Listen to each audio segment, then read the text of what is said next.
হালার কি যে করি, বিয়ে করছি পারতে মেটে পার, ইদাও হয় উদাও হয়, পেট খারাপ হয়, কি যে করি, আবার প্রেসারের চাপ দিছে।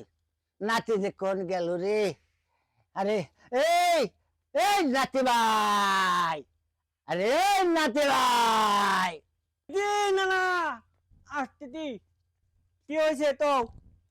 আরে নাতি ভাই, তোর এই দোকানে যা দে, এই দোকানে যা, এই তো দোকানে যা, এই তো নানির নে ওই প্রেসারের চাপ দিছে, এই দোকানে কিছু তেল বেট টুল বেট নিয়ে আয়। আমি দামু আর আসুম। যা, আচ্ছা। ঢাকাত আসিস। ও না না, এই যে না আনছি। ভালো করছিস ভাই। এই এই এই এই শালা, এই শালা, তোর কাছে প্রেসারের ওষুধ আনবার, শালা তুই প্রেসারের ওষুধ আনছ।